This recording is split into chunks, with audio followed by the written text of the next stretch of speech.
yang saya cintai dan saya banggakan.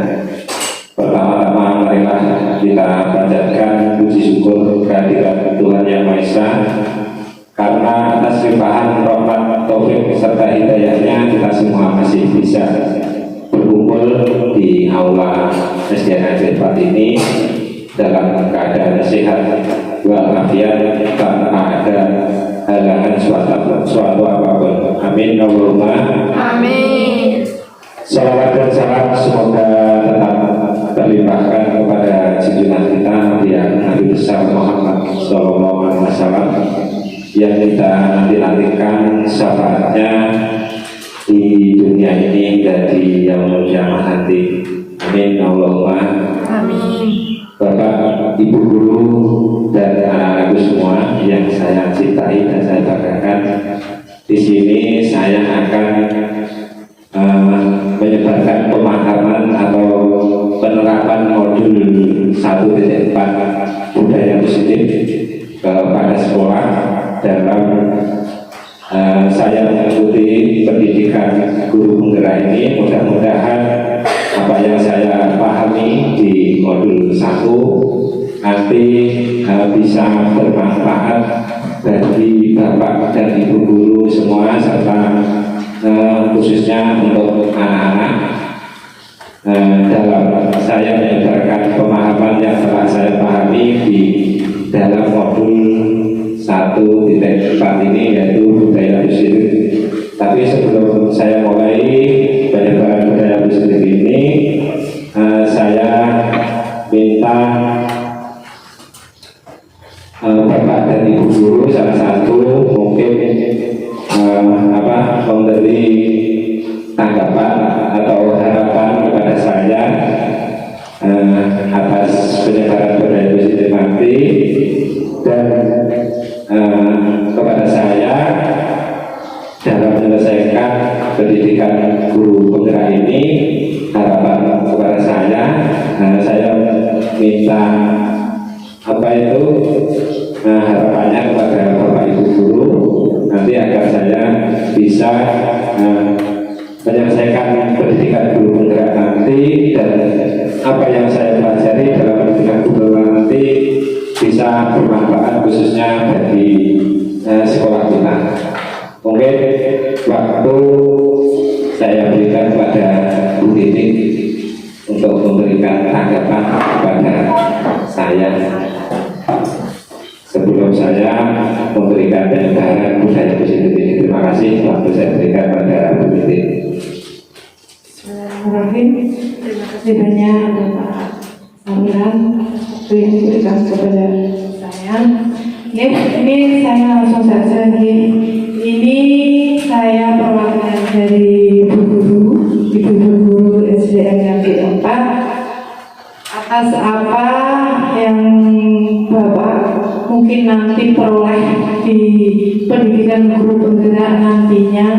Semoga kedepannya bermanfaat untuk kita semua, menjadi panutan untuk kita semua, dan juga semoga nantinya SDN Negeri 4 semakin maju, terus memberikan dampak positif untuk lingkungan dan juga masyarakat sekitar. Mungkin untuk penerapan pemahaman budaya positif di sini, mungkin nanti dari Bapak Samiran bisa dijelaskan untuk kami semua, baik ibu guru dan juga anak-anak. Dan nanti semoga apa yang disampaikan dari Bapak Samiran tentang budaya positif itu nantinya bisa kita pelajari, bisa kita terapkan di anak didik kita, di sekolah, maupun nanti bisa kita terapkan di luar lingkungan sekolah. Semoga apa yang jadi harapan dari Bapak Samiran selaku Kepala Sekolah dari SDN Negeri 4 bisa tercapai, dan apa yang menjadi cita-citanya juga bisa terwujud sesuai dengan harapan dari Bapak Samiran itu sendiri. Mungkin seperti itu yang bisa saya sampaikan, Bapak. Kurang lebihnya saya mohon maaf. Wabillahi taufiq wal hidayah. Wassalamualaikum warahmatullahi wabarakatuh.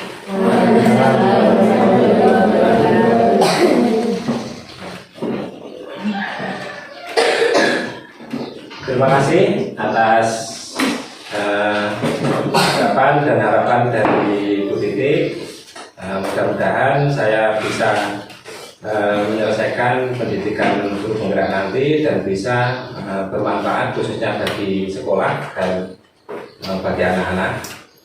Bapak Ibu, di sini saya akan menyebarkan pemahaman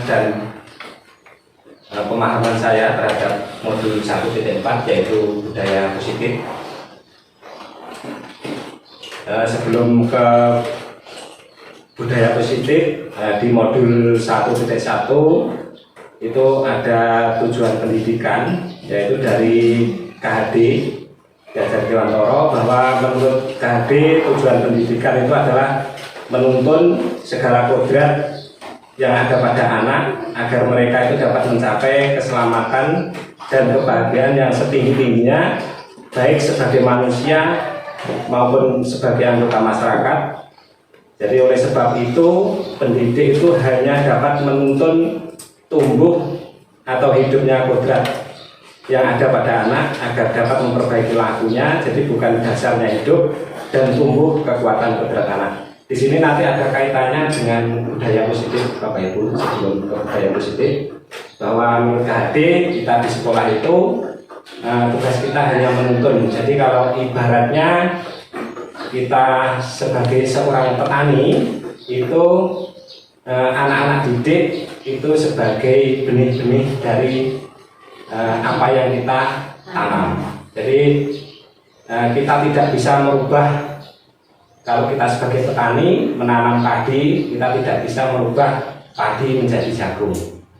Atau kalau kita menanam jagung, kita tidak bisa merubah menjadi padi. Jadi kita tugasnya hanya menuntun anak sesuai dengan kodratnya. Jadi tugas kita kalau sebagai petani ya hanya memberi pupuk, menjaga kesuburan tanah seperti itu agar bibit yang kita tanam itu bisa tumbuh subur. Jadi kalau ke anak kita ya hanya menuntun sebagai kodratnya anak. Jadi pemahaman saya seperti itu. Terus di dalam kurikulum Merdeka, menurut KHD kita harus menuntun anak sesuai dengan kodrat alam dan kodrat zamannya. Jadi kalau kodrat alam itu dalam penerapannya di Indonesia, ya khususnya di Indonesia wilayah barat, wilayah tengah atau wilayah timur tidak sama, Bapak Ibu. Jadi contohnya kalau di sini di wilayah kita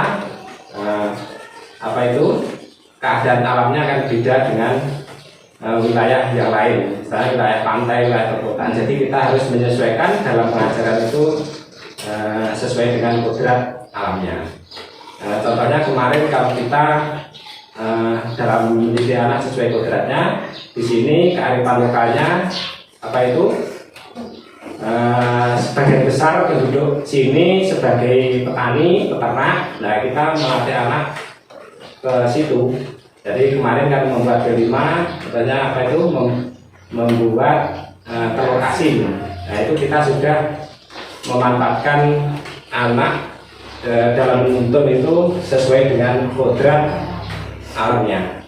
Seperti itu. Terus sesuai dengan kodrat zaman. Kalau sesuai dengan kodrat zaman, memang teknologi itu tidak bisa kita hindari, Bapak Ibu. Jadi perkembangan teknologi sekarang sangat masif, sangat cepat.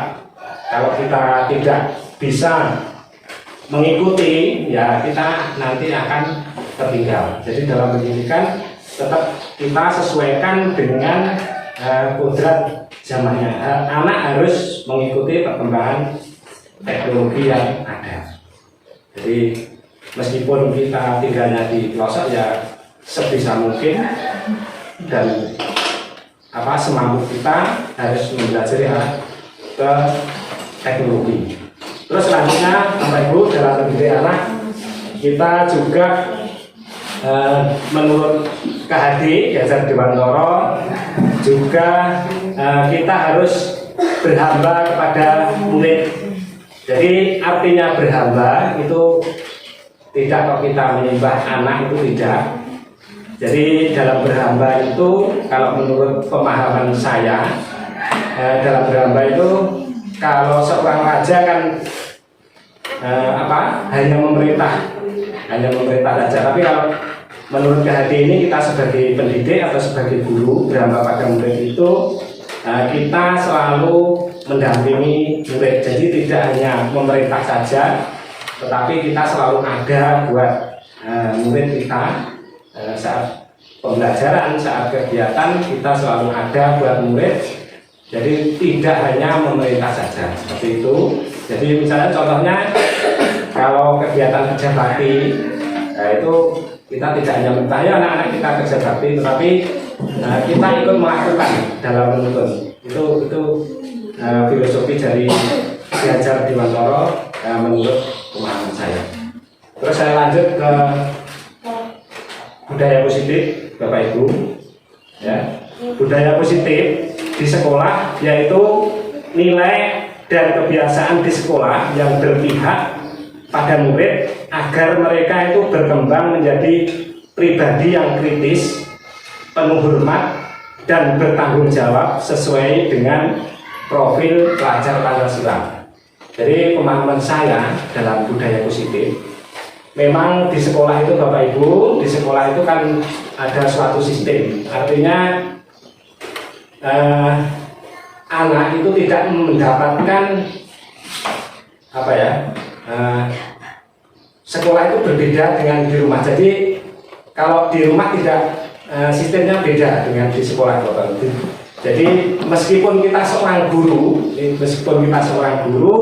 tetapi tidak bisa membuat sistem seperti di sekolah. Artinya kalau di sekolah kan ya harus datang pagi, terus masuk kelas tepat waktu, menjaga kebersihan dan sebagainya. Itu adalah suatu sistem. Nanti ya hubungannya dengan budaya positif juga. Terus di dalam budaya positif ini dikatakan mereka dapat berkembang menjadi pribadi yang kritis, penuh hormat, dan bertanggung jawab. Jadi nanti harapannya anak-anak itu mempunyai kesadaran bukan dari faktor ekstrinsik. Faktor ekstrinsik itu faktor dari luar. Artinya kan di sekolah ada peraturan masuk tepat waktu. Itu kan sebuah peraturan dari anak berharap datang tepat waktu itu karena faktor dari eksternal, bukan dari internal. Jadi bukan dari kemauan sendiri. Contohnya lagi, Bapak Ibu, misalnya kita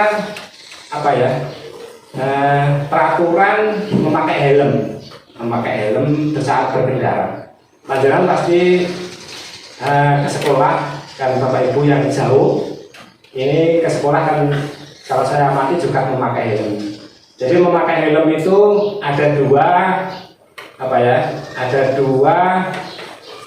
faktor yang ada di dalam diri. Mungkin karena takut dengan peraturan atau ditilang, atau mungkin dengan kesadaran sendiri memakai helm itu memang untuk Bapak Ibu? Menjaga keselamatan. Berarti kalau panjenengan semua itu sudah menyadari bahwa memakai helm itu tidak takut dengan siapapun, tapi menyadari bahwa memakai helm itu untuk keselamatan diri. Berarti itu panjenengan semua sudah menerapkan disiplin tersebut. Nah, nanti harapannya dalam kurikulum Merdeka ini kita bisa menanamkan budaya positif ke anak itu, bisa menanamkan budaya positif ke anak. Jadi anak itu tidak terpengaruh dari faktor eksternal, tapi dari dalam dirinya. Apa yang dilakukan itu sesuai keyakinannya. Mereka meyakini bahwa hal itu benar, hal itu salah, seperti itu, Bapak Ibu. Saya lanjut ya. Contoh lagi Bapak Ibu, dalam penerapan budaya positif, Bapak Ibu di Kabupaten kita Magetan juga kan menerapkan absensi apik ya, pakai HP. Nah, Bapak Ibu datang ke sekolah ini mungkin memang dengan kesadaran datang pagi karena sadar anak-anak sudah menunggu kita untuk pembelajaran, atau memang sudah kemauan hati untuk datang lebih pagi. Berarti itu panjenengan sudah menerapkan budaya positif. Tapi kalau panjenengan datang itu karena takut nanti ada nyasi api, takut absennya telat, berarti kan masih jadi untuk penerapan budaya positif itu masih terpengaruh dari faktor eksternal. Kita lanjut Bapak Ibu ya. Nah ini yang saya mau jelaskan, nanti ada beberapa ini Bapak Ibu.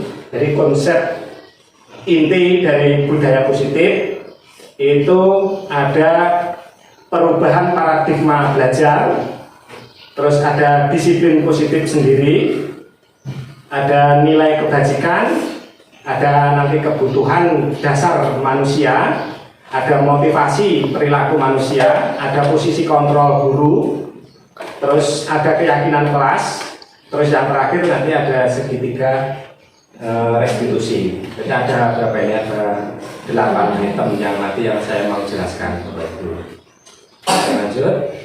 Nah ini ada yang pertama, pembelajaran dengan paradigma baru, yaitu pembelajaran dengan paradigma baru merupakan pembelajaran yang dirancang berdasarkan prinsip pembelajaran berdiferensiasi, sehingga para peserta didik itu belajar sesuai dengan kebutuhannya berdasarkan tahap perkembangan sesuai dengan teori psikologi modern untuk mewujudkan profil pelajar Pancasila, yang mana profil pelajar Pancasila itu ada 6 item Bapak Ibu.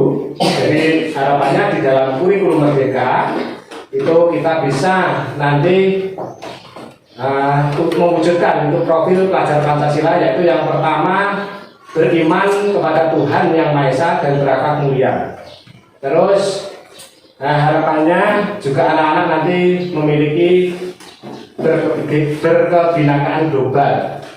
Terus anak-anak juga memiliki jiwa bergotong royong, ada kreatif, terus bernalar kritis dan mandiri. Nah, kenapa harus menerapkan pembelajaran berdiferensiasi Bapak Ibu? Karena memang anak itu gaya belajarnya berbeda-beda Bapak Ibu. Jadi setiap anak itu tidak sama. Nanti penjelasannya ada di slide berikutnya. Pembelajaran diferensiasi itu kalau di pendidikan guru penggerak yang saya ikuti, nanti masih saya akan pahami di modul 2. Ini belum Bapak Ibu, tapi ada kaitannya dengan budaya positif juga. Berdiferensi di sini bahwa anak itu kan ada gaya belajarnya yang visual, dengan itu Bapak Ibu, melihat gambar. Ada yang visual, ada yang auditori, audio visual yang bisa dengan gambar dan melihat. Ada auditori yang dengan mendengar. Ada anak yang kinestetik, kalau tidak melakukan mungkin seperti itu. Jadi anak itu dalam pembelajaran diferensiasi sebenarnya anak itu tidak ada anak yang bodoh Bapak Ibu. Jadi anak itu mempunyai keunikan masing-masing. Setiap anak itu pasti mempunyai keunikan masing-masing. Tidak ada anak itu yang bodoh. Nah, seperti itu Bapak Ibu. Saya lanjut. Nah ini, dalam membangun budaya positif, sekolah dapat menyediakan lingkungan yang positif, aman, dan nyaman agar siswa mampu berpikir, bertindak, dan mencipta dengan merdeka, mandiri, dan bertanggung jawab. Disiplin sangat berkaitan dengan kontrol guru terhadap siswa. Nah di sini kontrol guru nanti akan saya jelaskan di slide berikutnya. Yang atas ini Bapak Ibu, jadi sekolah itu dapat menyediakan lingkungan yang positif, aman, dan nyaman agar siswa itu mampu berpikir, bertindak, dan mencipta dengan merdeka. Nah, artinya kita di sekolah itu tadi, jadi harapannya nanti anak-anak itu mempunyai kesadaran dari dalam dirinya, bukan dari faktor eksternal tadi. Bukan anak-anak misalnya ada yang datangnya karena takut, nah itu berarti kita belum bisa menyediakan lingkungan yang aman. Jadi anak-anak itu datang sekolah kalau memang dari faktor instrinsiknya dari dalam diri, nah itu nanti akan menciptakan lingkungan yang positif, aman dan merdeka. Seperti itu Bapak Ibu. Terus merdeka di sini bukan artinya kita semaunya saja, Bapak Ibu. Jadi merdeka itu harapannya kan anak-anak itu aspirasinya, artinya pendapatnya kita dengar. Terus di sekolah juga tidak ada namanya bullying seperti itu. Jadi kita ciptakan sekolah yang aman, nyaman agar siswa itu mampu berpikir dan bertindak mencipta secara mandiri dan bertanggung jawab. Seperti itu Bapak Ibu. Saya lanjut berikutnya. Nah, ini sebelum ke teori kontrol Bapak Ibu, kita bermain dulu. Oke, bermain dulu. Mari bermain, coba buka. Nah, Anda dan teman Anda akan melakukan kegiatan cobalah buka. Anda adalah tugas Anda adalah mengepalkan salah satu tangan Anda. Coba Anda bayangkan Anda ini menyimpan sesuatu yang sangat berharga di dalam kepalan tangan Anda. Anda perlu menjaga benda tersebut sekuat tenaga Anda karena begitu pentingnya untuk kehidupan Anda. Tugas ringan Anda yang B adalah mencoba dengan segala cara untuk membuka kepalan tangan Anda. Teman Anda B boleh membujuk, menghardik, mengintimidasi, memarahi, menggoda, menggelitik, bahkan menawari Anda uang agar Anda itu bersedia membuka kepalan tangan Anda. Coba ini bergandengan, anak-anak juga boleh berdua, salah satu coba memegang mengepal tangannya, mengepal, terus yang satunya mencoba membuka tangan temannya. Coba Pak Ibu dipraktekkan. Ya, bukan. Tapi Ibu dipraktekkan mengepal, salah satu mengepal, yang satu membuka. Mengepal dengan berani coba. Tangannya mengepal, bayangkan bayangkan Anda memegang. Yang mengepal jadi yang bisa membuka kepala. Bayangkan dulu setelah Anda mengepal benda yang berharga. Nah, coba dibuka Bu. Coba dibuka. Coba dibuka. Itu di sana ada dibuka. Coba Bu Titi dengan dua Bume. Nah, coba dibuka. Coba dibuka Bu Titi. Tangannya semua bisa ada. Udah kasih. Saya juga mau. Kesayangan soalnya. Ya, ini terima kasih Bapak Ibu ya telah melakukan permainan. Di sini ada filosofinya dari permainan itu Bapak Ibu. Jadi ada filosofi dari permainan menggenggam ini dan salah satu membuka. Ini saya lanjutkan dulu Bapak Ibu. Nah, nanti kaitannya dengan Bapak Ibu tadi menggenggam tangannya, terus yang satu mencoba membuka. Mungkin ada salah satu Bapak Ibu tadi melepaskan genggamannya. Dengan melepaskan genggaman tadi, ya alasan Bapak Ibu mungkin karena dipaksa bisa atau dibujuk, kita dengan teori tadi ada yang diintimidasi juga, atau dengan karena dipaksa tadi terus akhirnya menyerah, pasrah, dibuka, dikasihkan. Tapi ada juga yang anak-anak saya lihat tadi juga tidak melepaskan dengan sekuat tenaga, mempertahankan.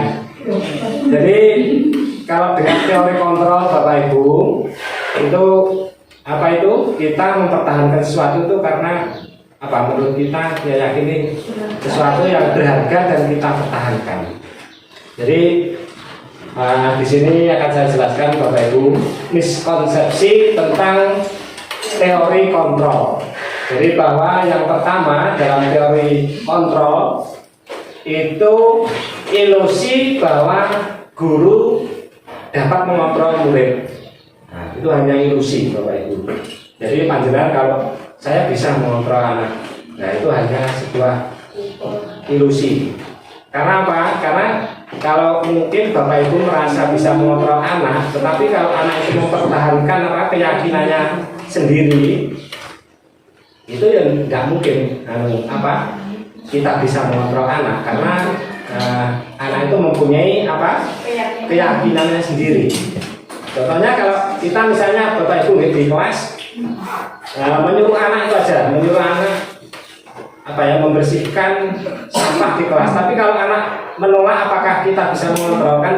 Tidak, karena anak mempunyai keyakinan yang dia yakini. Nanti ini kaitannya dengan Bapak Ibu budaya positif juga, terus dengan keyakinan kelas, Terus yang kedua Bapak Ibu, bahwa ilusi bahwa semua penguatan positif itu efektif dan bermanfaat. Nah, penguatan positif itu efektif itu juga ilusi.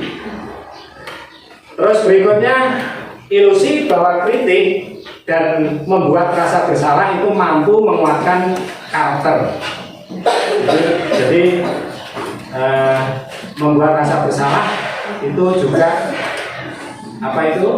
hanya ilusi. Terus yang terakhir Bapak Ibu, ilusi bahwa orang dewasa itu berhak memaksa.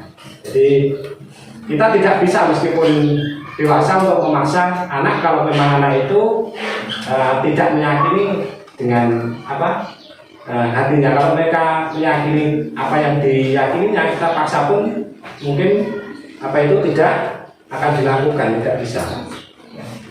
Saya lanjut Bapak Ibu. Nah, di sini mengubah paradigma stimulus respon ke pendekatan teori kontrol Bapak Ibu. Jadi stimulus respon kita nanti akan ke pendekatan teori kontrol dalam kelas ini Bapak Ibu. Jadi kalau stimulus responnya kita itu menganggap realitasnya kebutuhan itu sama, tapi kalau dalam teori kontrol Bapak Ibu bahwa kebutuhan setiap manusia itu beda, jadi tidak ada yang sama. Itu kalau kita menggunakan teori kontrol. Terus yang kedua, semua orang melihat hal yang sama. Nah, itu kalau stimulus respon. Kalau dengan teori kontrol, setiap orang itu memiliki gambaran yang berbeda. Jadi penerapannya di kelas pun sudut pandangnya anak itu mungkin berbeda. Terus yang ketiga, kita mencoba mengubah orang agar berpandangan sama dengan kita, stimulus responnya. Kalau dengan teori kontrol, kita berusaha memahami pandangan orang lain itu tentang dunia. Kalau kita mau dengan teori kontrol ini Bapak Ibu akan menambah akan menambah masukan buat kita di kelas. Mungkin kan kita mendengarkan anak pendapatnya itu berbeda-beda. Jadi bukan pandangannya kita samakan dengan kita, tetapi kita itu berusaha memahami pandangan orang lain tentang dunia. Karena pandangannya berbeda-beda. Itu sebuah masukan buat kita juga. Terus berikutnya Bapak Ibu, perilaku buruk itu dilihat sebagai suatu kesalahan. Kalau dengan stimulus respon bahwa perilaku buruk itu kita anak melakukan kesalahan, langsung kita just karena itu salah. Tapi kalau dengan stimulus respon, semua perilaku itu memiliki tujuan. Jadi anak-anak kadang melakukan salah, itu harus kita lihat. Pasti mereka itu melakukan suatu kesalahan itu pasti ada tujuan yang yang diinginkan dari anak itu. Nanti ada di slide berikutnya Bapak Ibu, dengan ini kaitannya dengan kebutuhan 5 kebutuhan manusia. Nah, itu dengan itu. Terus berikutnya Bapak Ibu, orang lain bisa mengontrol saya. Ini kalau stimulus respon. Tapi dengan teori kontrol, hanya Anda yang bisa mengontrol diri Anda. Jadi tadi dengan permainan kita mengepal, terus ada salah satu yang membuka. Itu kalau dengan teori kontrol tidak ada Bapak Ibu yang bisa mengontrol diri kita, atau orang lain itu sebenarnya tidak bisa mengontrol kita, hanya diri kita sendiri yang bisa mengontrol, termasuk perilaku kita. Ini kaitannya kan nanti kalau bisa kita terapkan di kelas atau di sekolah itu bagus Bapak Ibu. Jadi artinya harapannya, jadi anak-anak itu mempunyai kesadaran secara intrinsik atau dari dalam dirinya untuk mengontrol dirinya berbuat baik, terus sesuai dengan apa yang diyakininya. Seperti itu. Terus berikutnya Bapak Ibu, saya bisa mengontrol orang lain, yang juga ya. Terus pemaksaan ada pada saat bujukan gagal. Nah, tadi mungkin Bapak Ibu bujuk udah mau melepaskan bunga ya. Nah, itu dipaksa. Nah, harapannya kalau di teori kontrol itu kolaborasi dan konsensus menciptakan pilihan-pilihan baru. Jadi seperti itu. Terus berikutnya Bapak Ibu, kalau dengan stimulus respon, model berpikirnya menang dan kalah. Tapi kalau dengan teori kontrol, itu model berpikirnya menang dan menang. Saya lanjut Bapak Ibu. Nah, ini ke disiplin positif Bapak Ibu. Jadi disiplin itu berasal dari kata disiplin yang artinya belajar. Disiplin mengacu pada disiplin diri yang memiliki tanggung jawab terhadap apa yang dilakukannya berdasarkan nilai-nilai yang diyakininya. Itu disiplin artinya. Terus disiplin positif itu merupakan salah satu cara penerapan disiplin yang bertujuan untuk menumbuhkan kesadaran serta memberdayakan peserta didik tanpa imbalan, tanpa penghargaan, tanpa ancaman, ataupun tanpa hukuman. Jadi disiplin positif itu nanti memang sulit Bapak Ibu menerapkan itu, karena memang di sekolah tadi memang kan suatu sistem, tapi harapannya sedikit banyak nanti kita menanamkan ke anak-anak itu, yaitu kita bisa menumbuhkan kesadaran secara intrinsik. Nah, itu nanti kalau kita bisa melakukan itu, anak-anak pasti akan memiliki disiplin positif yang tinggi. Jadi dengan kesadarannya tanpa imbalan, tanpa ribet atau ancaman atau hukuman, anak-anak itu sudah menerapkan sendiri budaya positif. Sebenarnya kita di sekolah untuk penerapan budaya positif sudah ada banyak, tapi kan itu kita lakukan mungkin memang ada aturan dari sekolah sendiri, mungkin masuk pagi, terus itu kan ada aturannya. Nanti ini hubungannya dengan keyakinan kelas Bapak Ibu. Jadi harapannya Bapak Ibu nanti dalam membentuk keyakinan kelas itu tidak dibentuk sendiri, tapi dibentuk dengan anak-anak, agar anak-anak itu bisa meyakini apa yang dilakukannya, baik di kelas maupun di lingkungan sekolah. Terus berikutnya Bapak Ibu, namun dalam budaya kita, makna kata disiplin ini telah berubah menjadi sesuatu yang dilakukan seseorang pada orang lain untuk mendapatkan kepatuhan. Kecenderungan umum adalah menghubungkan kata disiplin dengan ketidaknyamanan, bukan dengan apa yang kita hargai atau pencapaian suatu tujuan yang mulia.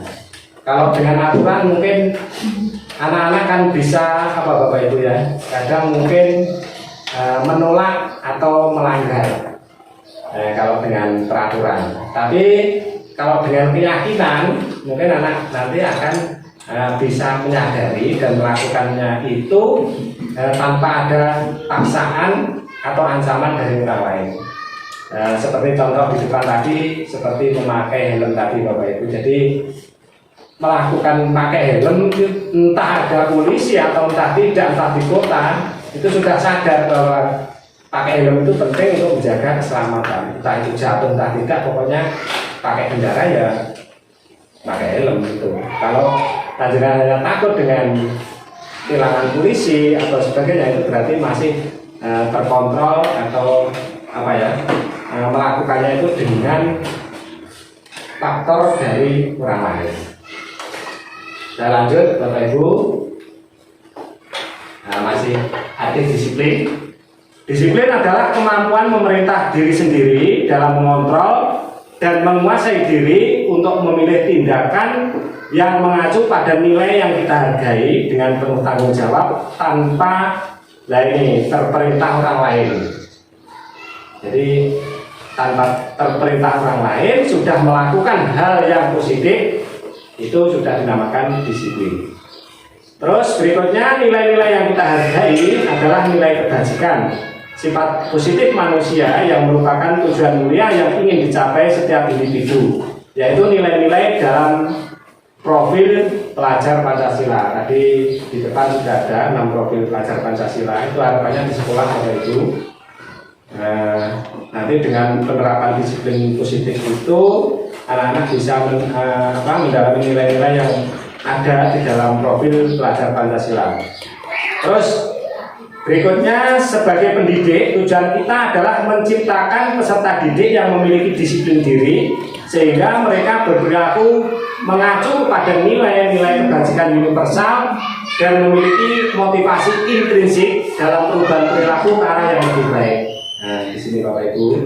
Jadi nilai-nilai kebajikan universal itu nilai yang diyakini tanpa ada perbedaan suku, agama, ras, diyakini semua manusia. Nah, harapannya nanti kita di sekolah itu bisa menerapkan disiplin positif, baik kita sendiri sebagai pendidik atau pengajar dan anak-anak memiliki kesadaran diri yang tinggi sehingga budaya positif itu bisa tercipta. Kita lanjut Bapak Ibu. Nah, ini nilai-nilai kebajikan universal. Jadi nilai yang disepakati bersama lepas dari suku bangsa, agama, bahasa maupun latar belakangnya. Nah, contoh nilai kebajikan institusi atau organisasi, kalau profil pelajar Pancasila itu ada 6: beriman dan bertakwa kepada Tuhan Yang Maha Esa dan berakhlak mulia, terus berkebinekaan global, gotong royong, mandiri, kreatif, dan bernalar kritis.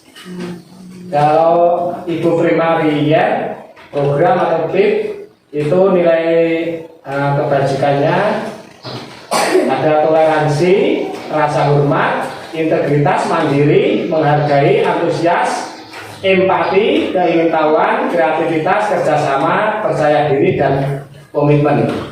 Terus berikutnya Bapak Ibu, kalau keterampilan hidup atau life skill itu nilai kebajikannya dapat dipercaya, lurus hati, pendengar yang aktif, tidak merendahkan orang lain, dan memberikan yang terbaik dari diri. Nah, ini nilai-nilai kebajikan universal ya, yang lepas dari suku, agama, bahasa maupun dari latar belakangnya. Kita lanjut Bapak Ibu. Nah, kita ke kebutuhan dasar manusia Bapak Ibu. Jadi setiap manusia itu melakukan sesuatu memiliki kebutuhan dasar. Kebutuhan dasar manusia adalah segala sesuatu yang kita lakukan untuk mendapatkan apa yang kita inginkan. Seluruh tindakan yang kita lakukan memiliki tujuan tertentu, dan semua usaha terbaik yang kita lakukan adalah dalam rangka agar kebutuhan dasar kita terpenuhi dengan baik. Jadi setiap manusia, baik itu melakukan sesuatu yang baik atau buruk, itu pasti memiliki kebutuhannya yang ingin dipenuhi. Jadi ingin memenuhi kebutuhannya. Nanti ada di slide berikutnya Bapak Ibu. Kita lanjut saja. Nah, ini jadi 5 kebutuhan dasar manusia. Itu yang pertama untuk bertahan hidup. Terus yang kedua, kebutuhan manusia itu ada kasih sayang dan rasa diterima. terus kebutuhan manusia, yang ketiga itu freedom atau kebebasan. Jadi mungkin kalau di sekolah anak-anak melakukan kesalahan di kelas, kalau kita mungkin beri hukuman atau konsekuensinya. Sebenarnya kalau kita tanyakan mungkin anak ini memerlukan kebebasan juga bisa. Jadi penerapannya di kelas itu Bapak Ibu harus memahami ini 5 kebutuhan dasar manusia. Berikutnya yang keempat Bapak Ibu, jadi kebutuhan manusia itu ada kesenangan. Terus yang kelima ingin penguasaan. Jadi kalau contohnya anak ya melakukan kalau waktu saya SMP ada namanya Bapak Ibu, yang anak yang ingin dikatakan sebagai jagoan, jagoan sekolah, yang sering melakukan mungkin majeki koncone atau mengintimidasi temannya. Itu kebutuhan, karena kebutuhan anak sebagai penguasaan ini pengen diterima dan dianggap jagoan. Nanti ada contohnya Bapak Ibu di slide berikutnya. Tapi sebelum ke slide berikutnya saya kasih biar ini tidak tegang. Saya kasih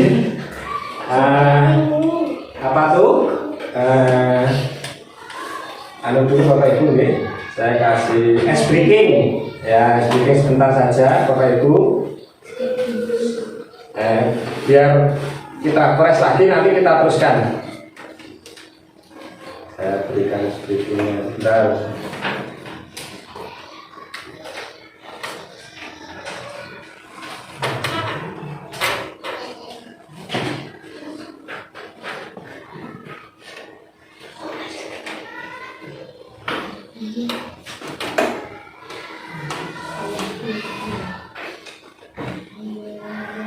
Ini biar press Bapak Ibu.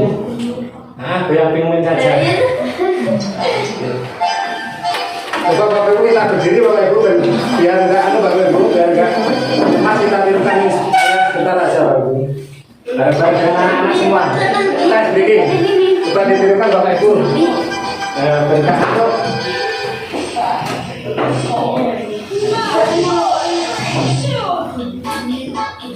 Mari kita sedikit Bapak Ibu. Ya.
Terima kasih Bapak Ibu, cukup Bapak Ibu.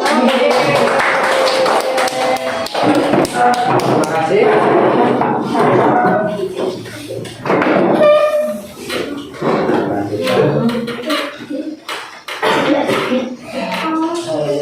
Nah, sudah press Bapak Ibu, kita lanjutkan ke berikutnya.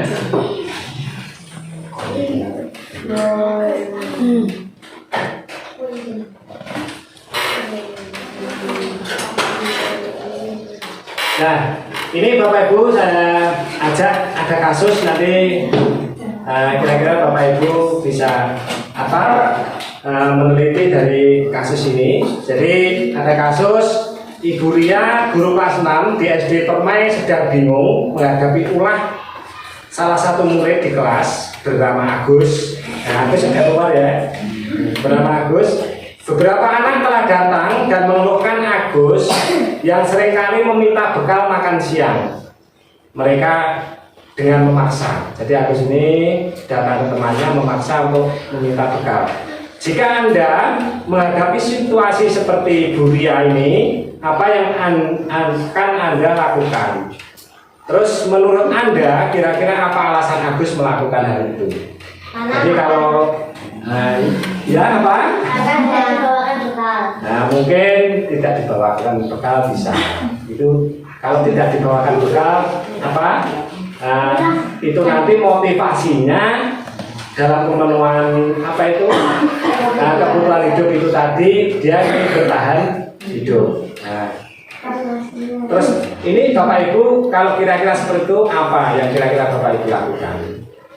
Nah, kita sebagai pendidik harus melihat motivasinya Bapak Ibu. Motivasinya anak itu melakukannya itu apa motivasinya? Jadi kita lihat dengan lima apa tadi? 5 kebutuhan manusia. Nah ini lanjut ya Bapak Ibu. Nah di sini dalam konteks penerapan disiplin positif, Ibu Ria sebaiknya mencari tahu alasannya Agus itu melakukan tindakan tersebut agar mengetahui kebutuhan mana yang sedang berusaha dipenuhi oleh Agus. Jadi bisa kelima-limanya Bapak Ibu. Jadi Agus tadi melakukan pemaksaan ke temannya itu sudut pandangnya bisa lima-limanya. Kalau kita langsung menyalahkan Agus, belum tentu Agus itu apa ya? Dia apa yang dilakukannya itu. Jadi kita harus tahu dari 5 kebutuhan manusia tadi. Yang pertama tadi survival atau kebutuhan apa? Bertahan hidup. Itu alasannya biasanya Agus karena lapar dan orang tuanya tidak membawakan bekal makan siang. Nah ini seperti dikatakan oleh Novia. Tuh. Jadi Agus itu melakukan mungkin karena tidak dibawakan bekal, terus dia merasa lapar, ingin meminta atau merebut bekal yang dibawa oleh temannya. Terus yang kedua, bisa saja Agus itu melakukan karena ini love and belonging, karena ingin cinta dan kasih sayang. Nah ini agar ya butuh perhatian, cinta dan kasih itu butuh perhatian. Bisa saja itu temannya Agus jadi karena Agus dengan apa ya, dengan melakukan misalnya ke temannya itu ingin diperhatikan, oleh temannya. Terus bisa saja ini tadi power atau penguasaan, dia merasa hebat karena temannya jadi takut dan apa itu akhirnya menuruti keinginannya. Bisa saja dia melakukan hanya pengen dianggap jagoan tadi. Terus yang keempat freedom tadi kebebasan. Jadi Agus merasa bosan dengan bekal yang dibawakan orang tuanya karena selalu bekal yang sama. Mungkin dia bosan. Akhirnya jumbo ini koncone, mungkin seperti itu, pengen bebas. Terus ada lagi karena ini kesenangan atau fun ya. Agus hanya iseng dan dia menikmati ekspresi wajah dari temannya yang kesal tadi. Pengen iseng saja. Ada yang seperti itu. Jadi istilahnya apa ya? Jarak ada yang seperti itu. Jadi kita sebagai pendidik harapannya nanti kalau anak itu melakukan suatu hal kesalahan dalam kelas, itu kita harus memahami nih Bapak Ibu 5 kebutuhan dasar manusia. Terus saya lanjut Bapak Ibu ke motivasi perilaku manusia. Seperti yang saya jelaskan di depan tadi, ada motivasi ekstrinsik, ada motivasi intrinsik. Kalau motivasi ekstrinsik itu untuk menghindari ketidaknyamanan atau hukuman. Ada lagi untuk mendapatkan imbalan atau penghargaan dari orang lain. Tapi kalau motivasinya sudah motivasi intrinsik atau ini tujuannya nanti ke disiplin positif yang tercipta nanti ya, itu untuk menjadi orang yang mereka inginkan dan menghargai diri sendiri dengan nilai-nilai yang mereka percaya. Nilai-nilai yang dipercaya ini nilai-nilai universal tadi yang di depan, di slide depan. Nah itu anak-anak harapannya memiliki motivasi intrinsik dalam melakukan sesuatu sehingga nanti terciptanya disiplin positif. Saya lanjut Bapak Ibu. Nah, di sini ada 3 Bapak Ibu ya, kalau di sekolah itu ada namanya hukuman, ada konsekuensi, ada restitusi. Nah, kalau hukuman itu biasanya dilakukan tidak terencana atau tiba-tiba. Terus murid tidak tahu apa yang akan terjadi. Jadi murid tidak dilibatkan. Misalnya di kelas anak melakukan kesalahan langsung kita beri hukuman. Jadi kan itu atas diri kita, tapi bukan dari kesepakatan murid. Nanti hubungannya ini hukuman itu kita ganti dengan kesepakatan kelas. Terus berikutnya Bapak Ibu, kalau hukuman itu bersifat satu arah. Yang berikutnya hukuman berupa bisa hukuman fisik atau bisa juga dengan hukuman psikis. Nah, kita menguarai bentak-bentak seperti itu. Nah, itu ke psikisnya. Kalau ke fisik ya mungkin anak-anak dihukum berdiri di lapangan 1 jam atau memutar lapangan 30 kali, nah itu berupa hukuman. Terus konsekuensi, Bapak Ibu, kalau konsekuensi ini ya hampir mirip dengan hukuman, hampir mirip juga. Konsekuensi itu, tapi konsekuensi terencana, artinya sudah sepakat, tapi memberikan apa? Seperti hukuman. Bagi contohnya, misalnya anak tidak mengerjakan PR di kelas. Nah, terus anak-anak kita apa? Nah, konsekuensinya kamu karena tidak mengerjakan PR di kelas, kamu mengerjakan sana di perpus. Ya itu masuk di konsekuensi Bapak Ibu. Nah, terus kalau konsekuensi itu murid tetap dibuat tidak nyaman. Kalau konsekuensi biasanya murid tidak nyaman juga. Terus konsekuensi sikap guru selalu memonitor murid. Ya, kita akan selalu mengawasi karena memang ini konsekuensi juga faktornya faktor eksternal dari orang lain. Kalau tidak diawasi mungkin Bapak Ibu guru tidak tahu aja, seperti itu. Nah, terus yang ketiga Bapak Ibu restitusi. Kalau restitusi ini proses menciptakan kondisi bagi murid untuk memperbaiki kesalahannya. Jadi anak-anak paham dengan kesalahannya, terus termotivasi diri dia melakukan dengan nilai yang dia percaya, sehingga melakukannya itu dengan inisiatif atau atas dasarnya sendiri, bukan faktor luar. Terus restitusi ini proses kolaboratif yang mengajarkan murid untuk mencari solusinya sendiri. Nah, kemarin Bapak Ibu saya juga melakukan simulasi, jadi bukan hal yang nyata, hanya mensimulasi. Nanti ada videonya di terakhir Bapak Ibu, video restitusi yang saya lakukan. Nanti kalau waktunya itu nanti saya tayangkan Bapak Ibu untuk video restitusi. Nah, kalau restitusi itu kan proses kolaboratif yang mengajarkan murid itu nanti bisa mencari solusinya sendiri.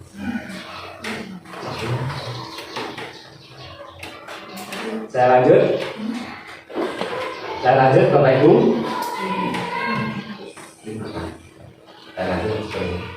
Nah, di sini Bapak Ibu, ini tabel perbedaan antara hukuman, konsekuensi, dan restitusi Bapak Ibu. Jadi kalau hukuman itu sesuatu yang menyakitkan harus terjadi, terus tidak nyaman untuk murid atau anak dalam jangka waktu yang panjang, terus korban juga mendapatkan keadilan, murid atau anak akan tersakiti dengan hukuman, perilaku pasif agresif itu pasti akan meningkat kalau dengan hukuman. Terus sistem tidak akan berjalan bila murid itu tidak takut. Jadi kalau dengan hukuman tadi, dengan teori kontrol tadi Bapak Ibu, kalau murid bisa mengontrol diri sendiri, bisa melanggar ini. Jadi sistem itu tidak akan berjalan kalau dengan hukuman bila murid itu tidak takut. Terus berikutnya berlaku hanya pada sebuah institusi. Jadi tidak berlanjut pada kehidupan nyata. Nah, berikutnya Bapak Ibu, peraturan adalah kamu harus itu peraturan. Terus berikutnya kalau hukuman, murid atau anak itu akan membenci kalau dengan peraturan. Mungkin anak akan benci dengan peraturan.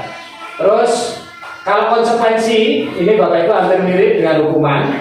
Konsekuensi juga sesuatu yang harus terjadi, juga tidak nyaman untuk murid atau anak dalam jangka waktu yang pendek. Kalau konsekuensi, terus korban ini bisa diabaikan.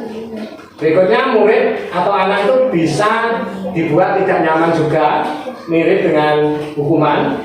Terus penguatan hanya bertahan dalam jangka waktu yang pendek. Jadi meskipun konsekuensi, anak itu nanti bisa melakukannya lagi. Memerlukan monitoring dan supervisi terus-menerus dari guru. Kalau konsekuensi, ini perlu diawasi. Terus membantu penerapan mengikuti peraturan dalam masyarakat. Apa peraturannya, mampukah kamu melakukannya? Nah seperti itu konsekuensi. Terus murid atau anak menghormati peraturan. Nah beda dengan restitusi Bapak Ibu. Restitusi itu merupakan pilihan, ya merupakan pilihan. Terus menguatkan untuk murid atau anak dalam jangka waktu yang panjang. Jadi anak itu kalau kita restitusi nanti akan menyadari kesalahannya dengan meyakini apa yang diperbuat itu, apa yang benar menurut dia, akhirnya dia yakin, terus tidak melakukannya lagi. Murid atau anak mendapatkan penguatan. Jadi kita sebagai guru nanti harapannya bisa restitusi pada anak. Nah, terus berikutnya masalah bisa terpecahkan. Murid belajar bertanggung jawab untuk perilakunya, fokus pada pemecahan masalah dalam jangka waktu yang panjang. Nah ini contoh pertanyaannya, apa yang kamu yakini? Ini pertanyaan pada anak, apa yang bisa kamu lakukan untuk memperbaiki masalah ini? Terus murid atau anak itu menghormati dirinya dan orang lain. Nah yang terakhir itu Bapak Ibu, kalau hukuman itu sifatnya negatif. Kalau konsekuensi itu netral, tapi sudah mirip dengan hukuman. Tapi kalau restitusi itu bersifat positif, nanti akhirnya akan menimbulkan budaya positif di sekolah. Saya lanjut Bapak Ibu, ini konsekuensi atau hukuman. Contoh Bapak Ibu, ini contoh. Ya, IPA kurang menguasai pelajaran matematika sehingga pada saat pelajaran tersebut berlangsung dia lebih banyak berdiam diri atau menggambar di buku pelajarannya. Pada saat guru matematikanya Pak Seno menanyakan pertanyaan IPA itu menjadi gugup dan tak sengaja menjatuhkan tasnya dari kursi, serta tiba-tiba menjadi gagap pada saat berupaya menjawab. Seluruh kelas pun tertawa melihat perilaku Iva yang bicara tergagap dan terkejut tersebut. Pak Seno pada saat itu membiarkan teman-temannya Iva mentertawakan Iva yang tergagap dan malu luar biasa, dan malahan minta Iva untuk maju ke depan dan berdiri di depan kelas sambil menunjuk hidungnya karena tidak bisa menjawab pertanyaan Pak Seno. Nah, kelas makin gaduh dan anak-anak pun tertawa melihat Iva di depan kelas memegang ujung hidungnya. Nah, ini pertanyaannya Bapak Ibu, apakah Anda setuju dengan tindakan Pak Seno terhadap Iva? Mengapa? Terus menurut Anda tindakan Pak Seno terhadap Iva ini adalah sebuah hukuman atau konsekuensi? Mengapa? Kira-kira tindakannya Pak Seno ini panjenengan setuju atau tidak Bapak Ibu kalau dilakukan di kelas? Jadi Pak Seno melihat waktu pelajaran matematika, nah IPA-nya ini istilahnya tidak konsentrasi pelajaran, malah dia menjatuhkan tasnya. IPA ketahuan Pak Seno gugup. Nah akhirnya IPA malah disuruh maju, ditertawakan. Ini menurut jenengan setuju atau tidak Pak kalau dilakukan di kelas? Tidak setuju ya. Nah, terus ini masuk di hukuman atau konsekuensi Bapak Ibu? Hukuman ya, karena tadi kan Pak Seno malah menyuruh Iva ini maju ke depan terus malah menuju hidungnya, itu kan membuat Iva malu Bapak Ibu. Saya lanjutkan ya Bapak Ibu. Nah, di sini mari berlatih Bapak Ibu, ini masuk di hukuman atau konsekuensi menurut panjenengan Bapak Ibu. Coba jenengan tulis Bapak Ibu ini. Yang pertama, lari mengelilingi lapangan basket 2 kali karena terlambat hadir di sekolah. Hukuman atau konsekuensi Bapak Ibu? Hukuman ya. Nah, coba nanti kita lihat di slide berikutnya. Ada apa? Kunci jawabannya nanti. Terus membersihkan coretan yang dibuatnya di meja tulis. Ini mungkin anak mencoret-coret, ya, disuruh membersihkan. Ini masuk di konsekuensi atau hukuman? Konsekuensi, nah, nanti kita lihat ya. Terus murid diminta untuk push up 15 kali karena tidak menggunakan masker ke sekolah. Hukuman ya. Menggantikan kertas tugas teman yang telah dicoret-coret. Konsekuensi, nanti kita lihat di slide berikutnya dulu. Berjemur di lapangan basket pukul 12 siang karena mengobrol dengan temannya. Hukuman. Terus murid diminta bertelanjang kaki sepanjang hari karena tidak menggunakan sepatu warna hitam sesuai peraturan sekolah. Hukuman. Nah, coba lihat tadi. Terus terakhir Bapak Ibu berdiri di depan kelas sambil mengangkat kaki 1 karena tidak bisa menjawab pertanyaan. Hukuman. Nah, kita lihat di kuncinya. Nah, ini Bapak Ibu. Nah, konsekuensinya ini Bapak Ibu menggantikan kertas tugas teman yang telah dicoret-coret. Ini konsekuensi. Sama membersihkan coretan yang dibuatnya di meja tulis.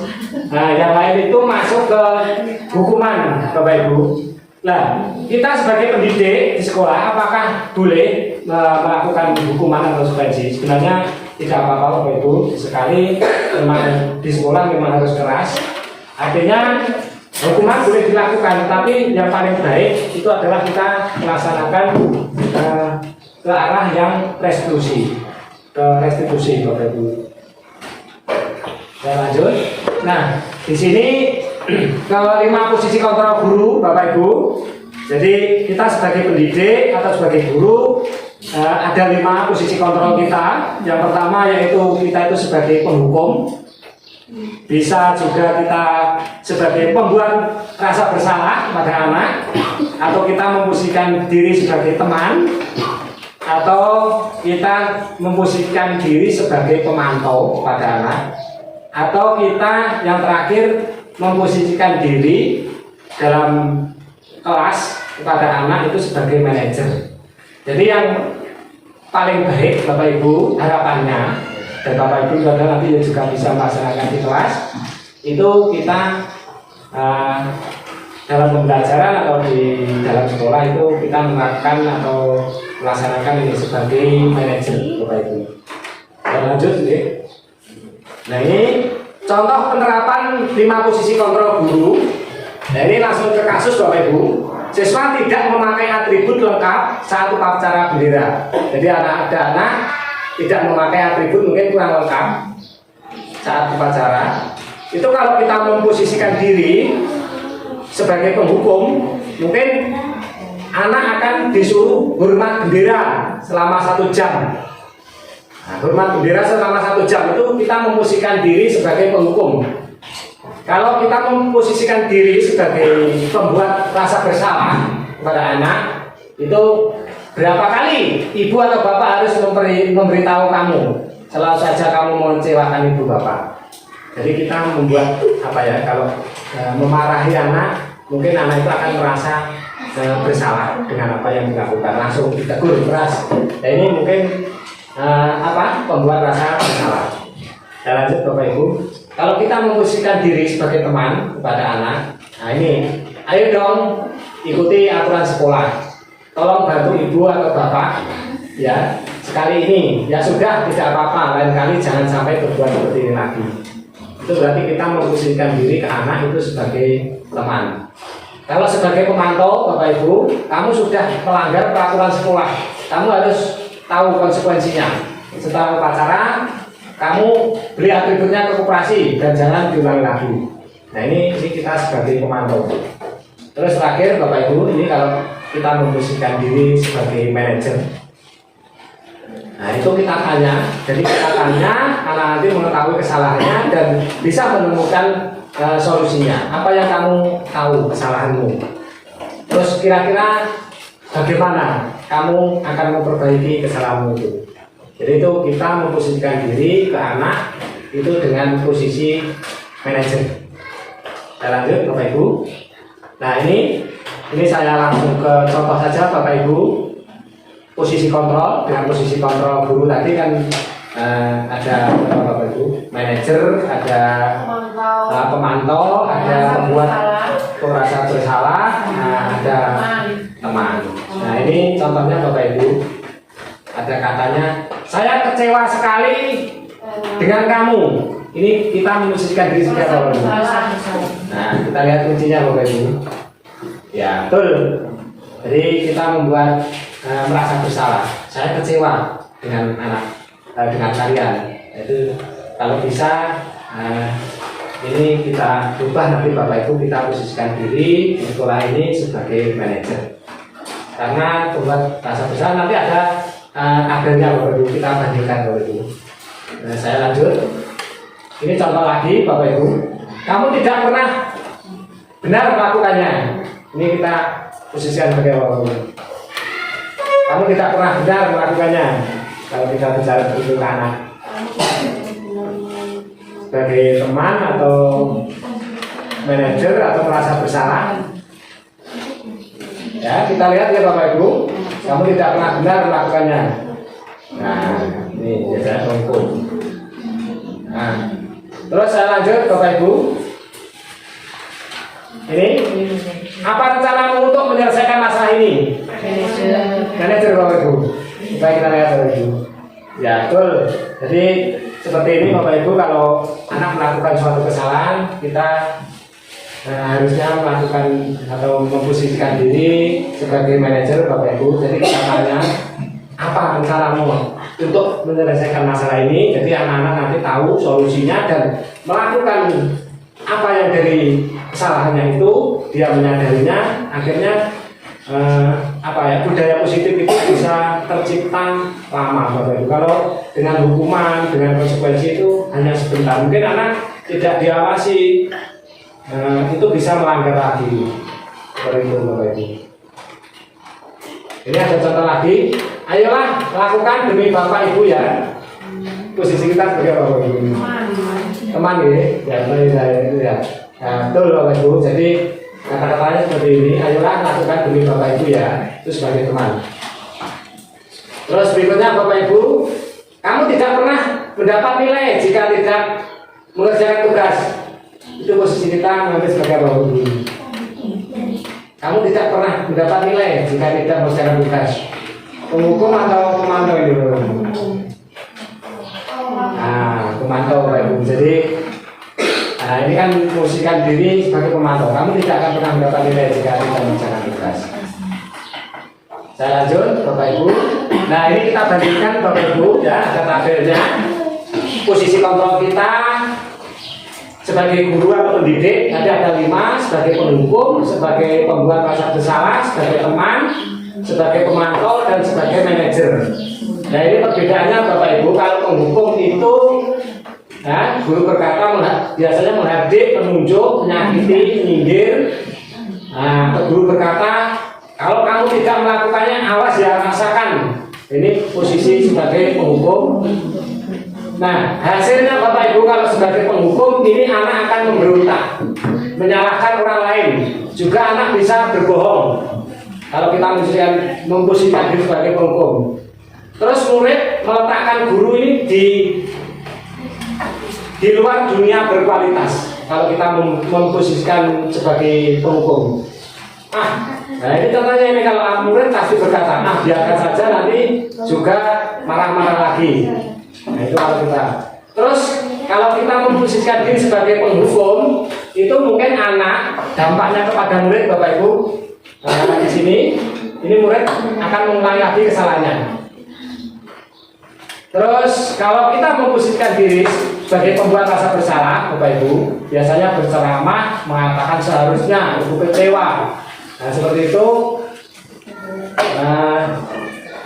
Hasilnya kalau pembuat rasa bersalah ini, anak bisa menyembunyikan atau menyangkal juga. Ini sama, pembuat rasa bersalah ini sama dengan penghukum. Anak juga akan berbohong. murid biasanya kalau kita memposisikan diri sebagai rasa bersalah, maafkan saya, tapi nanti diulangi lagi. Nah, dampaknya kalau pembuat rasa bersalah itu dampaknya ke murid, itu murid akan merasa rendah diri. Murid itu akan merasa rendah diri. Nah, di sini posisi kita sebagai penghukum atau pembuat rasa bersalah itu termasuk ke identitas gagal, Bapak Ibu. Jadi identitas gagal itu juga masuk ke dalam kontrol yang dari luar.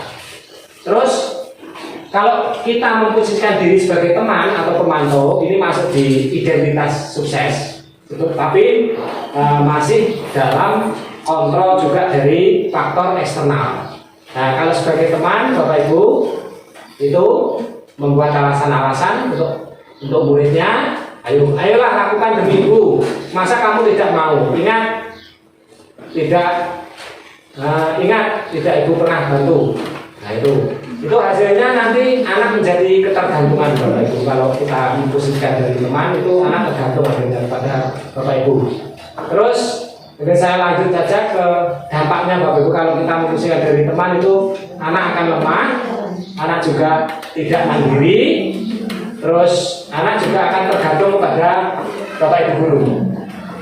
Terus berikutnya Bapak Ibu, kalau pemantau itu guru berkata biasanya menghitung dan mengukur. Terus guru juga berkata apa peraturannya. Nah itu apa peraturannya, konsekuensinya apa. Tuh hasilnya ini menyesuaikan diri bila diawasi. Kalau tidak diawasi, maka anak juga akan melakukan kesalahan lagi. Nah, dampaknya kalau kita sebagai pemantau Bapak Ibu, ini menitik beratkan pada sanksi atau hadiah untuk dirinya.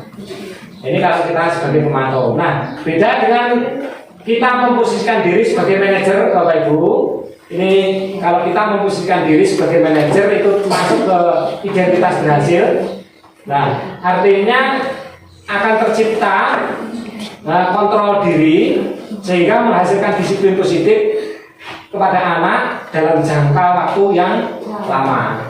Nah, karena kalau kita memposisikan diri sebagai manajer, itu guru biasanya akan mengajukan pertanyaan-pertanyaan dulu. Terus guru juga berkata, apa yang kamu yakini? Ini tentang keyakinan tadi Bapak Ibu, keyakinan apa itu? Nilai-nilai kebajikan universal tadi. Terus apa yang bisa kamu kerjakan untuk memperbaiki masalah ini? Terus kita hasilnya Bapak Ibu, hasilnya kita menguatkan pribadinya. Jadi kita kuatkan dari apa yang mungkin dia memenuhi kebutuhannya, melakukan kesalahan itu, terus kita kuatkan bagaimana kamu akan melakukan perbaikannya untuk menghasilkan budaya positif tadi. Terus dampaknya Bapak Ibu pada murid, kalau kita memposisikan diri sebagai manajer, ini dampaknya dapat mengevaluasi diri, bagaimana cara memperbaiki dirinya. Kita lanjut. Nah, keyakinan kelas Bapak Ibu, mengapa keyakinan kelas? Mengapa kok bukan peraturan Bapak Ibu? Mungkin Bapak Ibu tahu kenapa kok harus keyakinan bukan peraturan kelas? Kalau keyakinan itu kan kesepakatan antara guru itu sendiri dengan murid. Itu hasil bersama. Kalau sedangkan peraturannya otomatis itu peraturan membuat tiga pihak. Ya, jadi betul. misal guru membuat peraturan, mau tidak mau murid itu wajib mengikuti aturan itu. Ya. Itu kalau menurut saya. Ya, terima kasih Bu Titi, betul sekali apa yang dikatakan Bu Titi. Kalau keyakinan itu kesepakatan bersama Bapak Ibu, jadi harapannya Bapak Ibu nanti di kelas itu membuat kesepakatan kelas itu bukan atas inisiatifnya Bapak Ibu sendiri, tetapi dilakukan dengan anak-anak. Tapi kalau peraturan itu biasanya kita buat sendiri Bapak Ibu. Jadi hanya searah peraturan itu. Jadi makanya di kurikulum Merdeka ini kan kesepakatan kelas, jadi bukan peraturan. Kalau kesepakatan kelas, anak nanti bisa meyakininya dengan nilai-nilai kebajikan universal tadi, disetujui bersama. Anak nanti sadar dengan apa motivasi intrinsik dari dalam diri sehingga terciptalah budaya positif. Saya lanjut Bapak Ibu, mungkin tidak sedikit. Nah, mengapa kita memiliki peraturan tentang penggunaan helm pada saat mengendarai kendaraan motor roda 2 atau motor? Terus yang kedua, mengapa kita memiliki peraturan tentang penggunaan masker dan tangan? Nah, ini tentang tadi sudah saya contohkan di depan tadi Bapak Ibu, kita memakai helm itu karena harusnya kita termotivasi dari dalam diri kalau memakai helm itu untuk keselamatan kita, tetapi bukan karena kita takut dengan peraturan kalau kita tidak pakai helm nanti ditilang. Nah, contohnya pakai masker juga, itu untuk kesehatan. Jadi saya memakai masker bukan kok pengen pakai masker atau apa, tapi sadar kalau pakai masker itu biar sehat. Jadi faktornya memang dari dalam diri. Itu saya lanjut Bapak Ibu. Nah, keyakinan kelas itu guru berperan dalam wujudnya terbentuknya keyakinan kelas dalam adanya kesepakatan guru dan murid. Keyakinan kelas berupa pernyataan universal yang mudah diingat, dipahami, dan harus diterapkan dalam lingkungan sekolah. Yang kedua, pembentukan dari peraturan-peraturan yang telah ditetapkan merupakan proses untuk menciptakan disiplin positif dari siswa sehingga dengan kesadaran yang penuh akan melaksanakan ketentuan tersebut dengan penuh tanggung jawab. Ini kalau dengan keyakinan kelas Bapak Ibu. Jadi kalau kita bentuk bersama nanti dari kesepakatan itu diterapkan merupakan proses menciptakan disiplin positif ini akan terjadi. Saya lanjut Bapak Ibu. Nah, ini prosedurnya dalam pembentukan keyakinan kelas. Jadi Bapak Ibu guru mempersilahkan warga sekolah atau di kelas ke siswa untuk mencurahkan ide terhadap peraturan yang disepakati. Jadi Bapak Ibu menyepakatinya dengan anak-anak. Terus Bapak Ibu guru juga harus mencatat semua masukan dari semua murid. Ini untuk kesepakatan kelas.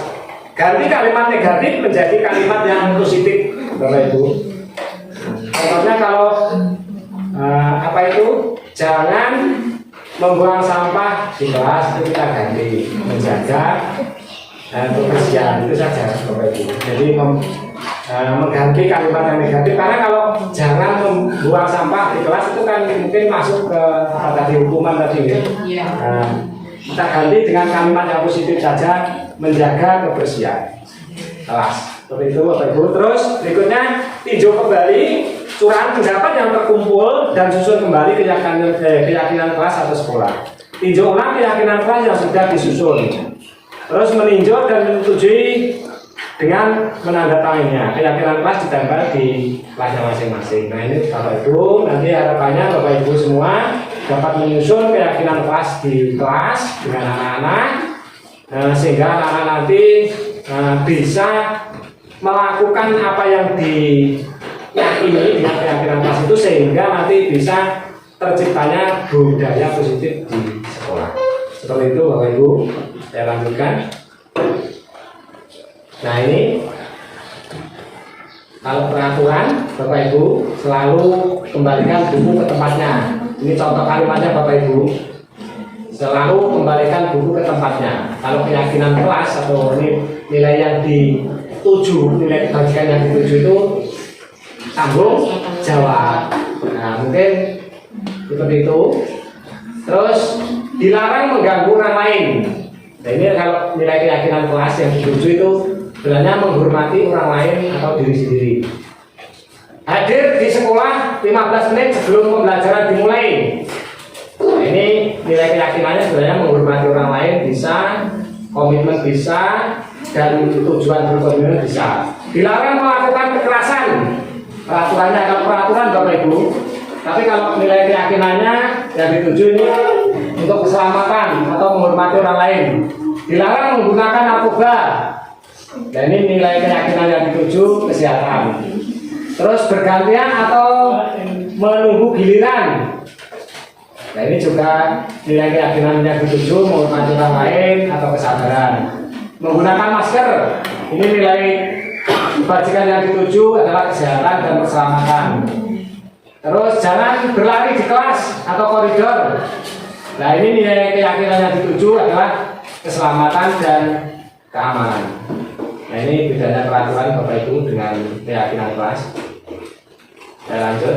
Nah, ini terakhir Bapak Ibu dari penyampaian saya, yaitu segitiga restitusi.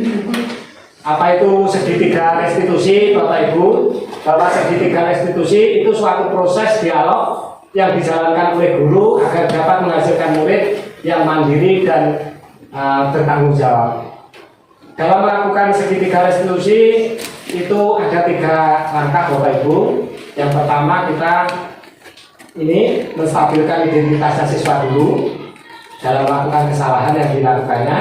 Setelah itu kita memvalidasi tindakan yang salah, dan yang terakhir nanti menanyakan keyakinannya dari apa yang dilakukan itu. Nah, ini Bapak Ibu, dalam menstabilkan identitas berdasarkan prinsip membuat kesalahan adalah bagian dari proses pembelajaran. Jadi setiap manusia itu pasti punya kesalahan, siapapun Bapak Ibu, tidak ada manusia yang sempurna. Setiap orang pasti pernah salah. Nah, jadi dalam restitusi anak, harapannya nanti Bapak Ibu ini pertama menstabilkan identitas dulu. Nah, ini dengan pertanyaan-pertanyaan seperti ini Bapak Ibu. Jadi berbuat salah itu wajar. Terus tidak ada manusia yang sempurna. Ibu Bapak juga pernah melakukan itu. Ibu Bapak tidak mau mencari siapa yang salah, tetapi Ibu dan Bapak ini ingin mencari solusi dari permasalahan ini. Dan yang terakhir, kamu berhak merasa begitu. Mungkin anak disakiti temannya, tapi karena ingin mempertahankan diri mungkin anak dicontek temannya nggak mau, terus melawan temannya yang contek tadi karena ini mungkin mempertahankan diri. Nah, ini kan kamu memang berhak merasa begitu. Nah, ini kita menstabilkan identitasnya dulu. Terus yang kedua tadi Bapak Ibu memvalidasi tindakan yang salah. Ini berdasarkan prinsip setiap perilaku itu berupaya memenuhi suatu kebutuhan tertentu. Dari 5 tadi Bapak Ibu, 5 kebutuhan manusia. Dengan pertanyaan ini, kamu pasti punya alasan mengapa kamu melakukan hal itu. Nah, yang kedua, padahal kamu bisa melakukannya yang lebih buruk dari ini. Terus kamu patut bangga karena yang telah menjadi sesuatu yang penting buat kamu. Kamu melakukannya karena mempertahankan sesuatu yang penting bagimu. Nah, ini validasi tindakan yang salah. Dan yang terakhir Bapak Ibu menanyakan keyakinan. Berdasarkan prinsip teori kontrol bahwa pada dasarnya kita termotivasi secara intrinsik. Jadi bukan dari faktor ekstrinsik, tapi termotivasi secara intrinsik. Nah, pertanyaannya apa keyakinan kelas kita tanyakan kepada anak. Nilai apa yang telah disepakati bersama? Terus sepakati apa gambaran sebuah kelas yang ideal menurut kamu? Kamu ingin menjadi orang seperti apa? Nah, ini pertanyaan-pertanyaan dalam menanyakan keyakinan kelasnya. Saya lanjut Bapak Ibu, ini video restitusi saya yang sudah saya unggah diupload di YouTube. Mungkin bisa saya tayangkan atau Bapak Ibu nanti bisa melihat di YouTube pribadi saya. Artinya, oke. Nanti Bapak Ibu ini sudah saya upload di YouTube. Jadi ini restitusi ini bukan hal yang terjadi di sekolah, tetapi saya melakukan ini sebagai tugas, ya, tugas simulasi, hanya simulasi Bapak Ibu, hanya simulasi. Tapi dengan tahap-tahap 3 tadi, Bapak Ibu, dengan tahap apa tadi? Yang pertama, dengan tahap ini menstabilkan identitas, validasi tindakan yang salah, dan yang terakhir menanyakan keyakinan. Jadi ada 3 langkah itu, nanti Bapak Ibu bisa melihat di video YouTube yang mungkin akan saya share kepada Bapak Ibu. Nah, terakhir Bapak Ibu sebagai penutup, dalam penerapan program disiplin positif, hanya guru memiliki standar kepribadian profesional dan sosial yang baik, di mana guru mampu merefleksi dirinya dalam posisi kontrol saat ini, bagaimana perjalanan dirinya sebagai among. Jadi kita sebagai guru itu harus memposisikan tadi Bapak Ibu di depan sebagai manajer yang menuntun muridnya menjadi insan yang mandiri, merdeka, dan bertanggung jawab. Ini sesuai dengan standar nasional pendidikan. Nah, sebelum saya akhiri Bapak Ibu, mungkin itu penyebaran atau pemahaman materi budaya positif dari saya, mungkin dari Bapak Ibu kalau belum paham nanti akan saya bagikan materinya kepada Bapak Ibu, atau mungkin di sini ada satu dua pertanyaan dari Bapak Ibu tentang materi yang saya pahami. Kalau nanti bisa saya jawab akan saya jawab. Mungkin kalau tidak bisa saya jawab nanti akan saya jawab di lain waktu. Mungkin ada pertanyaan dari Bapak Ibu dari materi yang saya sampaikan. Cukup Bapak Ibu? Cukup. Nah, kalau cukup, terima kasih Bapak Ibu semua telah dan anak-anak telah meluangkan waktu atas saya dalam penyebaran apa itu budaya positif.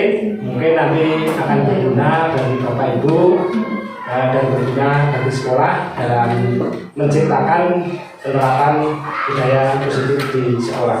Sekian apa yang saya sampaikan Bapak Ibu, terima kasih atas waktunya. Ada kurang lebihnya saya mohon maaf yang sebesar-besarnya. Sekali lagi terima kasih Bapak Ibu telah mengganggu waktunya. Akhirnya wabillahi taufiq wal hidayah. Wassalamualaikum warahmatullahi wabarakatuh. Waalaikumsalam warahmatullahi wabarakatuh. Ya, terima kasih.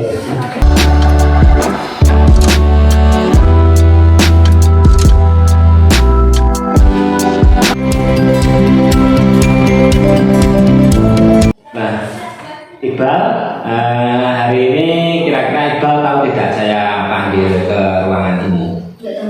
Tidak tahu. Nah, Pak Guru tadi mendapat laporan dari Guru Piket bahwa kamu akhir-akhir ini sering datang terlambat ke sekolah. Apakah betul, Iqbal? Iya, Pak. Benar, datang terlambat. Nah, sudah berapa kali Iqbal dalam seminggu ini datang terlambat ke sekolah? 4 kali, Pak. Sudah 4 kali. Nah, kira-kira sering datang terlambat itu menurut Iqbal itu suatu kesalahan atau bukan? Iya, Pak. Kesalahan ya. Iqbal menyadarinya. Iya. Nah, baik Iqbal. Jadi setiap orang memang pernah melakukan salah, ya. Jadi suatu kesalahan itu adalah suatu hal yang manusiawi. Yang terpenting bagaimana kita bisa memperbaiki kesalahan itu dan bisa melakukan yang lebih baik. Nah, sekarang Iqbal mau saya ajak berdiskusi, ya, mencari solusinya ya, bersama-sama Iqbal. Jadi Iqbal itu datang terlambat ke sekolahan pasti punya alasan tertentu. Ya, kenapa Iqbal? Nah, jadi Iqbal bergadang dan bermain HP di malam hari. Nah, terus kira-kira Iqbal kamu tahu keyakinan kelas yang sudah disepakati? Tahu ya keyakinan kelas yang disepakati. Nah, kalau kamu tahu keyakinan kelas yang telah disepakati, nah, kira-kira datang terlambat itu sudah sesuai belum dengan kesepakatan kelas? Tidak sesuai ya? Nah, atau belum sesuai? Nah, menurutmu keyakinan kelas apa yang sudah kamu langgar, Iqbal? Disiplin ya? Nah, betul, disiplin. Nah, Iqbal, apakah disiplin itu penting buat kamu? Penting, Pak. Kenapa penting? Karena dengan disiplin saya dapat menghargai waktu. Ya, tepat sekali. Jadi Iqbal, kalau kamu dengan disiplin itu berarti kamu telah menghargai waktu. Itu yang pertama. Terus dengan disiplin pekerjaan apapun yang akan kamu lakukan juga akan cepat. Dengan kamu disiplin berarti kamu telah menghargai orang-orang yang ada di sekitar kamu. Ya, bagus. Jadi kamu telah minta maaf dan menyesali ya apa yang sudah kamu lakukan. Nah, sekarang Pak Guru mau tanya, menurut kamu ya, menurut kamu apa yang akan kamu lakukan agar tidak lagi terlambat datang ke sekolah? Tidak komputer dan tidak main HP saat malam, Pak. Nah, betul. Jadi kamu nanti tidak akan bergadang lagi dan tidak main HP saat malam. Nah, baik Iqbal. Jadi kamu telah menemukan solusinya dari permasalahan kita, ya. Permasalahanmu hari ini.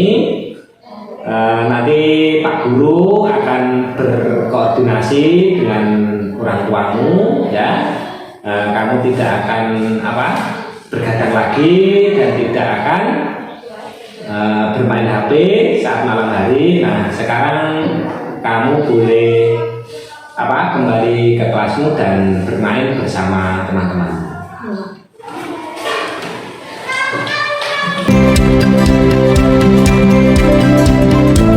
Pagi Novia. Pagi, Pak Guru. Nah, kamu tahu hari ini Pak Guru panggil ke sini alasannya apa? Tidak tahu, Pak Guru. Tidak tahu.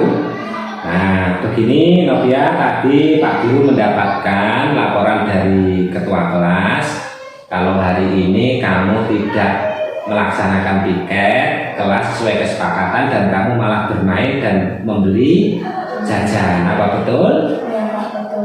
Nah, menurut Novia tidak melaksanakan piket sesuai kesepakatan itu suatu kesalahan atau bukan? Ya, Pak, itu suatu kesalahan. Nah, kamu sudah menyadarinya itu kesalahan. Ya, Pak. Nah, memang setiap manusia itu pasti mempunyai salah, ya.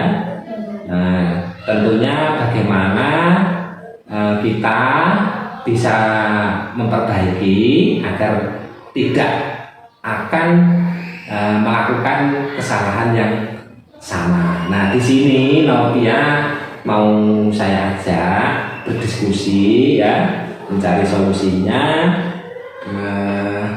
agar kamu tidak mengulangi kesalahan lagi, ya. Nah, Novia pasti mempunyai alasan tidak melaksanakan piket. Apa alasanmu tidak melaksanakan jadwal piket sesuai kesepakatan? Karena pagi tadi ibu tidak membuatkan sarapan.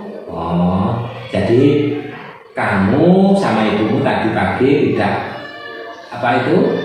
dibuatkan sarapan, terus kamu sudah lapar beli jajan, begitu? Ya, Pak. Nah, kamu tahu kesepakatan kelas yang sudah disepakati? Tahu, Pak. Tahu ya? Tahu. Nah, menurutmu kira-kira kamu tidak piket itu keyakinan kelas apa yang sudah kamu langgar? Tanggung jawab dan peduli, Pak. Tanggung jawab dan Peduli. peduli. Nah, tanggung jawab dan peduli, apakah menurutmu penting? Tanggung jawab dan peduli itu menurut kamu? Penting, Pak. Nah, penting. Kenapa? Karena dengan tanggung jawab saya akan dipercaya oleh orang lain dan orang lain akan peduli dengan saya karena telah melaksanakan tugas dengan baik. Nah, bagus sekali Novia. Jadi ya, kamu dengan melaksanakan tanggung jawab, kamu pasti akan dipercaya oleh orang lain. Dengan melaksanakan tanggung jawab itu kamu akan dipercaya orang lain, dan orang lain yang ada di sekitarmu pasti akan peduli dengan kamu karena kamu telah melaksanakan tanggung jawab dengan melaksanakan tugas dengan baik. Nah, Ya, Pak, saya minta maaf dan tidak akan mengulanginya lagi. ya bagus Novia, kamu sudah menyadari dari kesalahan kamu, sudah minta maaf dan sudah berjanji tidak akan mengulanginya lagi. Nah, sekarang apa yang akan kamu lakukan agar kamu tidak akan mengulanginya lagi, akan melakukan piket sesuai jadwal? Apa yang akan kamu lakukan? Saya akan datang lebih pagi dan minta tolong kepada ibu untuk membuatkan sarapan. Nah, bagus ya. Jadi kamu akan datang, jika jadwalmu piket, kamu akan datang pagi, terus dari rumah sudah Sarapan. sarapan ya. Nah, baik Novia. Jadi dari diskusi tadi ya sudah menemukan solusinya. Kalau kamu nanti akan datang lebih awal, terus suruh membuatkan sarapan pagi dari rumah. Nah sekarang kamu boleh kembali ke kelas dan bermain bersama teman-teman ya. Terima kasih Pak. Ya.